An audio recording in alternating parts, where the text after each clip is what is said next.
లో హిందువులకు రక్షణ లేకుండా పోయిందా? తమ భద్రత కోసం ఆందోళన చేస్తున్న హిందువులను అరెస్టు చేసిన బంగ్లాదేశ్ ప్రభుత్వం ఇప్పుడు వారి బ్యాంకు ఖాతాలను సైతం ఫ్రీజ్ చేసింది.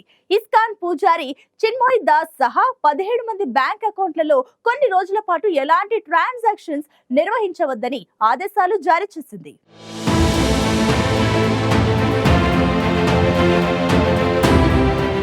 మత రాజకీయాలతో బంగ్లాదేశ్ అట్టుడికిపోతోంది. గత కొద్ది రోజులుగా బంగ్లాదేశ్లో హింసాత్మక ఘటనలు చోటు చేసుకుంటున్నాయి. ఈ ఆగస్టులో రిజర్వేషన్లకు వ్యతిరేకంగా జరిగిన ఆందోళనలతో ప్రధాని పదవికి షేక్ హసీనా రాజీనామా చేసి దేశం విడిచి వెళ్లిపోయారు. దీంతో అప్పటి నుంచి అక్కడ తాత్కాలిక ప్రభుత్వ పాలన కొనసాగుతోంది.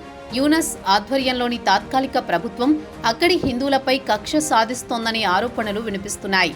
ఆగస్టులో జరిగిన హింసాకాండ సమయంలో మైనార్టీలపై దాడులు జరిగాయి. హిందూ ఆలయాలు, హిందువులను టార్గెట్ చేసుకుని దాడులు చేశారు. ఈ దాడుల్లో అనేక మంది ప్రాణాలు కోల్పోయారు. దీంతో అక్కడ తమకు రక్షణ లేదంటూ అక్టోబర్ నెలలో హిందువులు భారీ ర్యాలీ నిర్వహించారు.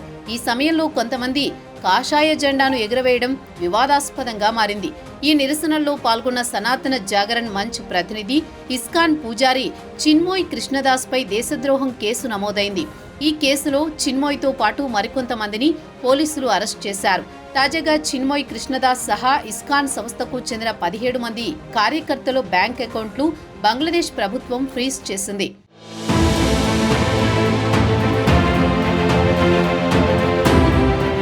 మరోవైపు కొద్ది రోజుల క్రితమే బంగ్లాదేశ్లో ఇస్కాన్ను నిషేధించాలని డిమాండ్ చేస్తూ ప్రభుత్వ అధికారులు ఢాకా హైకోర్టులో పిటిషన్ దాఖలు చేశారు. అయితే దీనిపై విచారణ జరిపిన హైకోర్టు నిషేధం విధించడం కుదరదని స్పష్టం చేసింది. అంతేకాక ఢాకా ప్రభుత్వం సైతం ఇస్కాన్ కార్యకలాపాలపై దృష్టి పెట్టినట్లు తెలిపింది.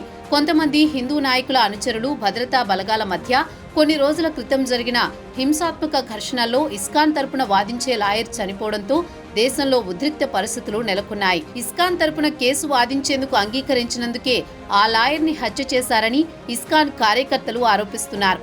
ఈ పరిణామాల మధ్య Bangladesh financial intelligence unit ISKCON అకౌంట్లు ఉన్న బ్యాంకులకు నవంబర్ 28న నోటీసులు జారీ చేసింది. ఇస్కాన్ కు చెందిన 17 మంది సభ్యుల బ్యాంక్ అకౌంట్లలో 30 రోజుల వరకు ఎటువంటి లావాదేవీలు చేయరాదని నోటీసులో పేర్కొంది. దీంతో పాటు సెంట్రల్ బంగ్లాదేశ్ బ్యాంక్, ఇతర బ్యాంకులన్నీ ఇస్కాన్ అకౌంట్లకు సంబంధించిన లావాదేవీలు, ఇస్కాన్ వ్యాపార వివరాలు అన్నీ మరో 3 రోజుల్లో తెలపాలని ఆదేశాలు జారీ చేసింది.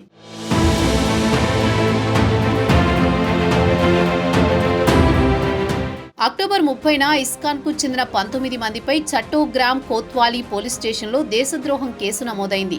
ఈ 19 మందిలో ఇస్కాన్ పూజారి చిన్మయ్ కృష్ణదాస్ ఉన్నారు. హిందువులపై జరుగుతున్న దాడులకు వ్యతిరేకంగా ఇస్కాన్ చేసిన ర్యాలీలో బంగ్లాదేశ్లో జాతీయ జెండాని అవమానించారని వీరిపై ఆరోపణలున్నాయి. బంగ్లాదేశ్ సనాతన్ జాగరణ్ మంచ్ సంస్థకు ప్రతినిధిగా ఉన్న చిన్మయ్ కృష్ణదాస్ రాజధాని ఢాకాలోని ఎయిర్పోర్ట్లో దేశద్రోహం ఆరోపణలపై అరెస్ట్ చేశారు. ఆయన బెయిల్ కోసం పిటిషన్ దాఖలు చేసిన చట్టోగ్రామ్ కోర్టు దాన్ని తిరస్కరించింది. దీంతో ఆయన అనుచరులు భారీ స్థాయిలో నిరసనలు చేపట్టారు. పూజారి చిన్మయ్ కృష్ణదాస్ అరెస్టుపై భారతదేశ ప్రభుత్వం విమర్శలు చేసింది. హిందువులు, ఇతర మైనార్టీల భద్రత కోసం చర్యలు చేపట్టాలని బంగ్లాదేశ్ ప్రభుత్వానికి సూచించింది. బంగ్లాదేశ్ మాజీ ప్రధానమంత్రి షేక్ హసీనా కూడా పూజారి చిన్మయ్ కృష్ణదాస్ని వెంటనే విడుదల చేయాలని డిమాండ్ చేశారు. ఇస్కాన్ లాయర్ హత్యను ఆమె ఖండించారు.